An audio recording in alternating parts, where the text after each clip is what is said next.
Don't complain, roll up your sleeves and make your movies. My name is Werner Herzog. I'm a filmmaker, and we are here to talk about Family Rome LLC. I added LLC because it means business. It's a phenomenon in Japan that you can rent friends or family members. Now it's a story of a 12-year-old girl who misses her father. The parents were divorced, and the mother hires an imposter, somebody who acts to be her father. Everything is a lie, everything is acted out, but not truthful, but yet, strangely enough, emotions are always truthful. I think you shouldn't stress too much intellectual concepts now, science fiction and how we, and society and all these things. It's a straightforward story. It is deceptively simple, but it's a very deep film. I keep saying it's one of my essential films, where I'm trying to look very deep into our human condition. Don't overload a film too much with meaning streams of trends of narrative forms and such things.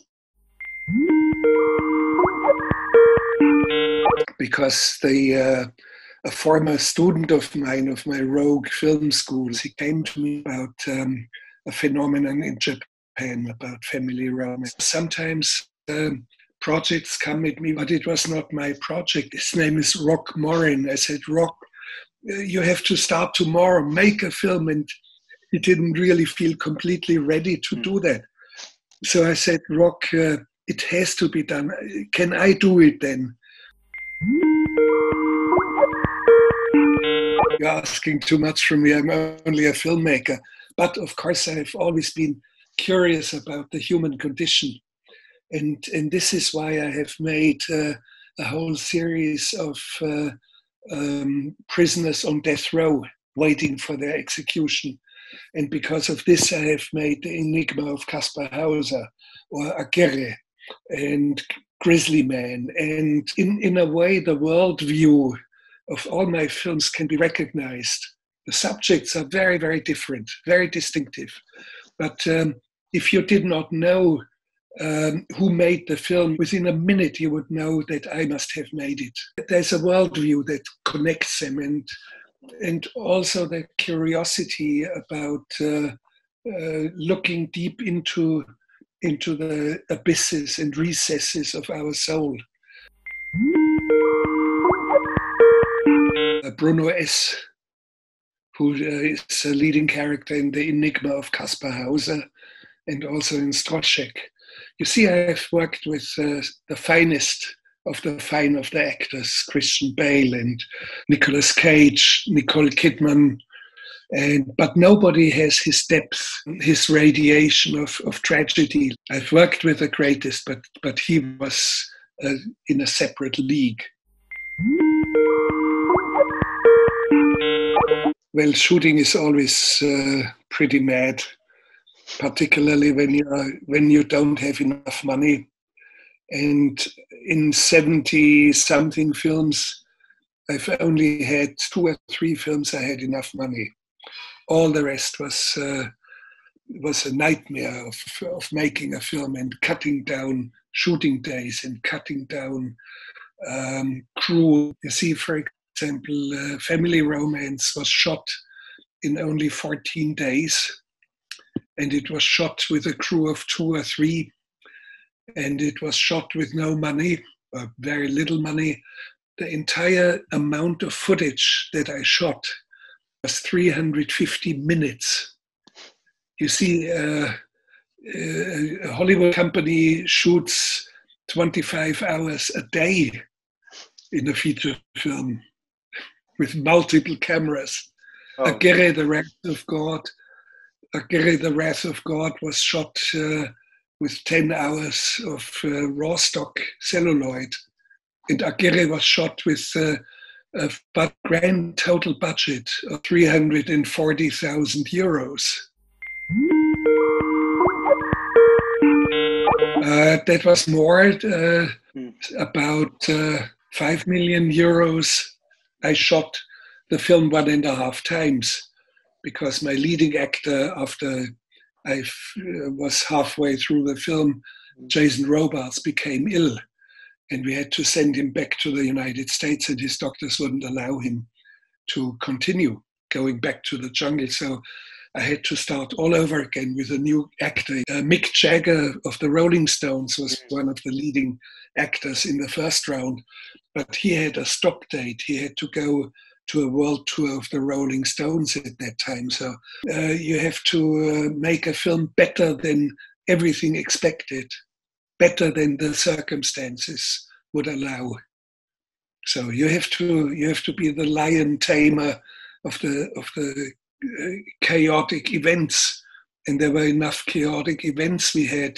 We ran into a border war between Peru and Ecuador, and my camp for 1,100 people was attacked and burned down, and we had 2 plane crashes, and we had on and on and on every day.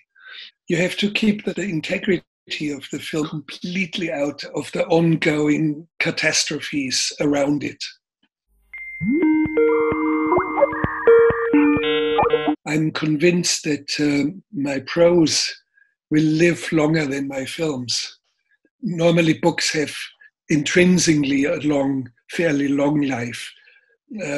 Films are more ephemeral, so it's in the nature of the medium.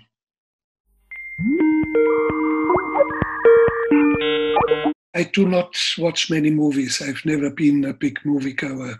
And it has to do with how I grew up. I did not know that cinema even existed until I was 11.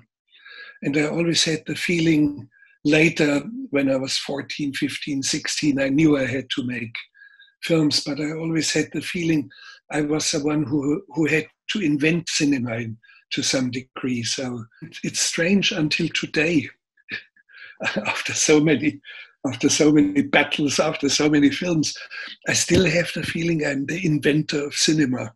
There are other inventors around, but they're somewhere else. They're on a different continent. They are on a different spaceship into the cosmos. There was a big argument at one of my last films. An actor said to me, but nobody in cinema does a thing like that. Nobody does this. And then all of a sudden the cinematographer, Peter Zeitlinger, a big Austrian strong guy, he stepped in, he stopped both of us, and he said, stop this argument. Don't you all understand here on the set? We are inventing cinema here. We are inventing it together with Werner, with me. So it has caught on to the collaborators.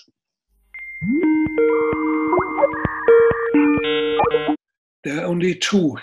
There are 2 men. One is Buster Keaton and the other is Muhammad Ali.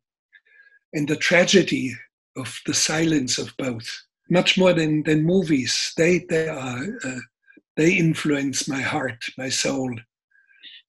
But let's speak of filmmakers. Yes, Kurosawa, for example, Rashomon, or for example, Abbas Kiarostami doing Close Up, or Where's the House of My Friend? Documentary like Joshua Oppenheimer's The Act of Killing. Takes 25 years until you find a film like this. It has started, this evolution began years before the pandemic forced us to go more into streaming platforms. So, and you know, the epic battles between Cannes Film Festival, for example, and Netflix.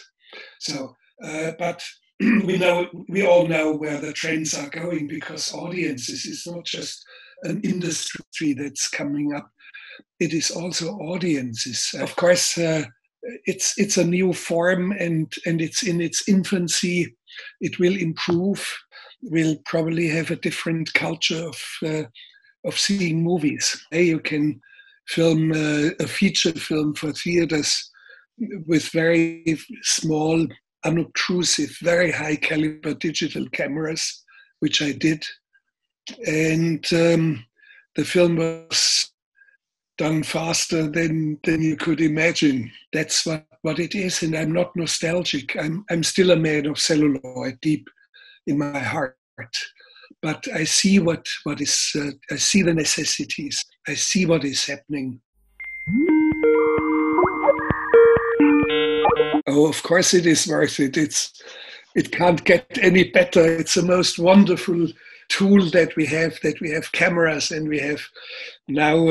You can do a film for no money. You can shoot a feature film, and you can edit it on your desk on your laptop, and you can put it out for millions of viewers, or God knows, on YouTube or so. So just grasp the moment, make the best out of it, and then do whatever is your desire, your vision. Don't be afraid of your vision, and don't leave your culture. You don't have to imitate Hollywood. Just do what's in you. Best of luck to all of the viewers who want to make movies. Don't complain, roll up your sleeves and make your movies.